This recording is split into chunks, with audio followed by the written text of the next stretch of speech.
Вонреден инспекцијски надзор во Битолската болница по смртта на 24-годишното момче кое почина од внатрешно крварење како резултат на тешка инфекција. Здравствени инспектори по налог на министерот за здравство ќе проверуваат дали имало некакви пропусти во третманот на младото момче.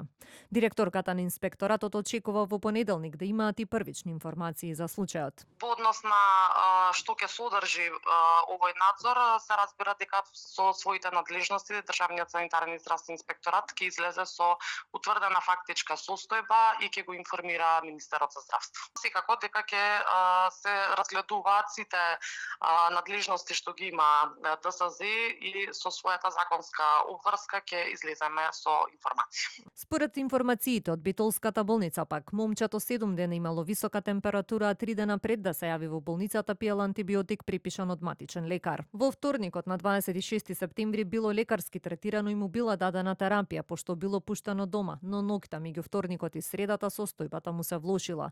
Тој се вратил во болница со многу висока температура и бил хоспитализиран на интензивна нега, каде што по речиси 10 часа од хоспитализацијата починал.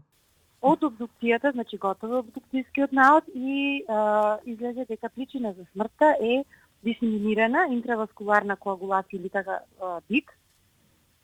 Вака кажано, тоа е брзо трошење на факторите за зглучување на крвта, кои доведуваат до неконтролирано крварење од многу органи и системи, а тоа е предизвикано од тешка инфекција. Од почетокот на годинава ова е четврти смртен случај за кој е инициран вонреден надзор во Битолската болница по оној на 6-годишната Јана во март, каде што не беше утврдена лекарска грешка на новороденчето кое почина само 2 часа по порадувањето во април, но и мртвороденото бебе на 21 годишната мајка во јули.